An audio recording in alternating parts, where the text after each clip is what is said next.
message délivré par l'État de Côte d'Ivoire à l'occasion de la Journée internationale de la femme. La nuit du dimanche à lundi a été cauchemardesque pour les habitants du village d'Anokwakouté. C'est dans la commune d'Abobo. Ce village a été attaqué par des rebelles. Cette attaque a fait plusieurs morts et plusieurs blessés. Les images sont assez dures. Si vous êtes sensible, abstenez-vous. Spectre de terreur dans le village d'Anokwakouté, commune d'Abobo. Des bras coupés, cette femme brûlée vive.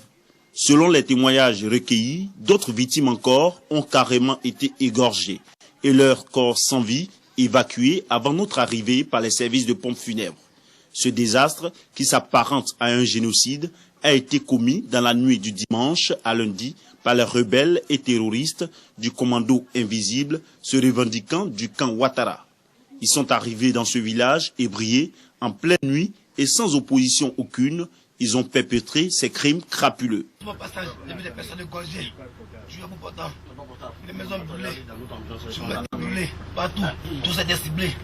Parce qu'ils ont brûlé, les maisons pleines de jeunes, sont maquis, ils ont brûlé.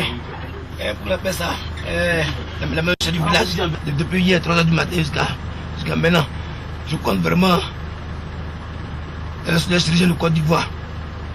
Je compte vraiment sur. Oh putain. C'est la médecine. Mon bras n'est pas comme mon bras.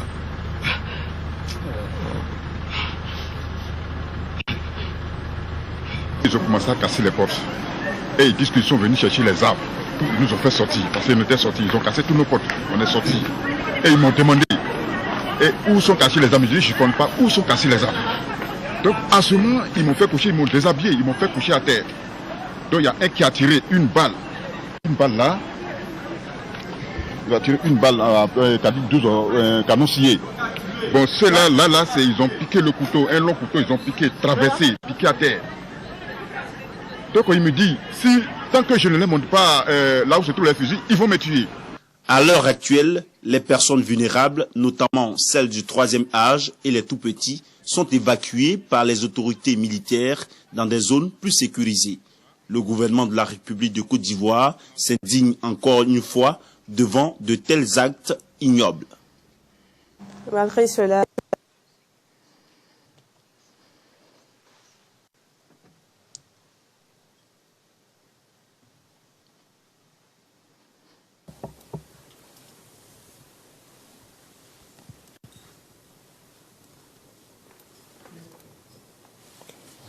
Ok. Monsieur le témoin, je vais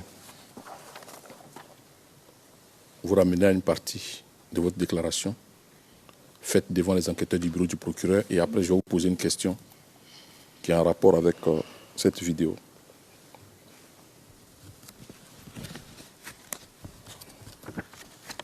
Déclaration donc devant les enquêteurs du bureau du procureur. CIV OTP 0017 0003 page 0021 paragraphe 98 et je vous cite. Le 28 mars, nous sommes retournés dans un camp de personnes installées dans une église de Cocody. J'ai parlé avec une musulmane qui venait d'Abobo et dont le mari avait été blessé par balle. S'était vidé de son sang et était mort dans ses bras, étant donné qu'aucune clinique n'était ouverte pour lui dispenser des soins. Fin de citation.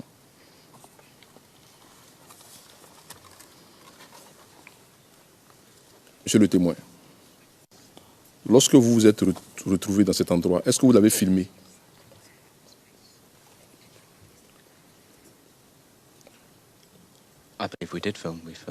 Je crois que oui, que nous avons tourné les interviews à laquelle je fais référence. En tout cas, celle-là, je m'en souviens, une femme avec son jeune fils qui me racontait la mort de son mari. Et puis, il y a eu d'autres interviews avec d'autres personnes.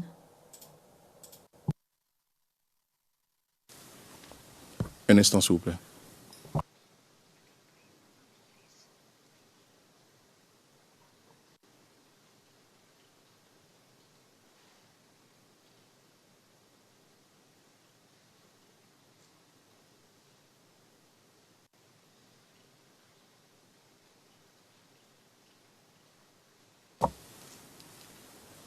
Monsieur le témoin, quand vous êtes reparti à Londres, vous avez versé tout ce que vous avez filmé à Quicksilver Media.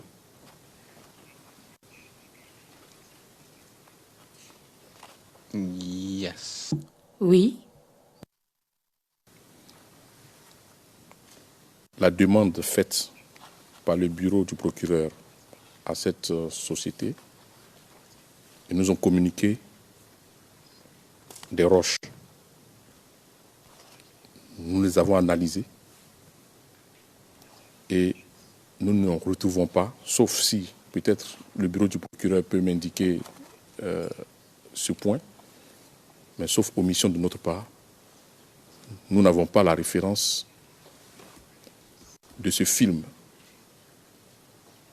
qui se rapporte à votre visite dans une église à Cocody. C'est pour ça que je vous ai posé la question. Si vous avez versé cet élément à Quicksilver Media et si vous avez filmé.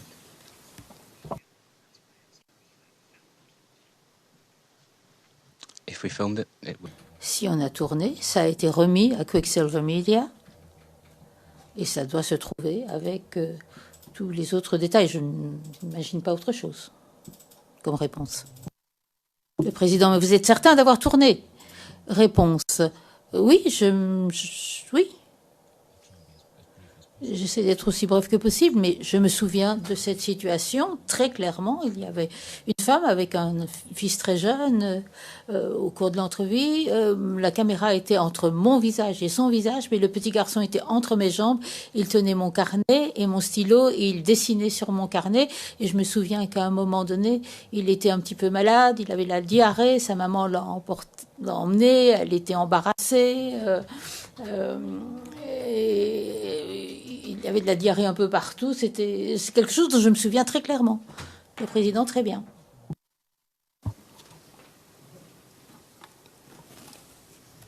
Maître Ndri, je ne peux pas vous aider plus que ça. Monsieur le Président, nous en tirerons donc des conclusions. Monsieur le témoin, lors de cette visite, ces personnes qui se trouvaient dans cette église ne vous ont jamais parlé de ce village ébrié qui avait fait l'objet de massacres à Abobo?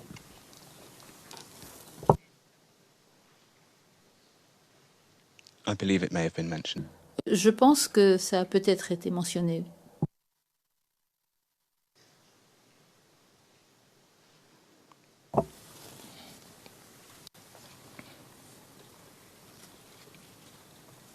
Dans votre compte rendu à l'opinion publique britannique, vous avez montré cet élément?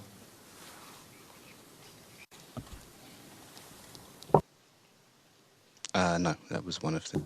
Non. Ça fait partie des très nombreux éléments qui n'ont pas été intégrés à la dernière version du film.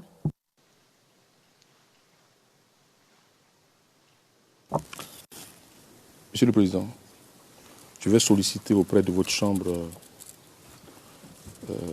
cette demande-là, de faire donc le break maintenant.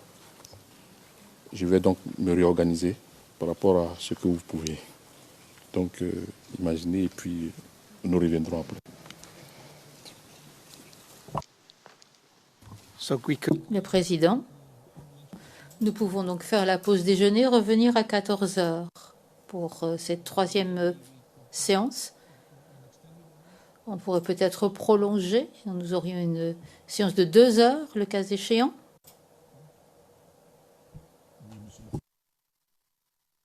pense, tenir dans le temps. Nous allons nous organiser pour. Ok. Président, très bien. Très bien. Je vous remercie. Cette audience est suspendue jusqu'à 14 h. Merci. Vous levez.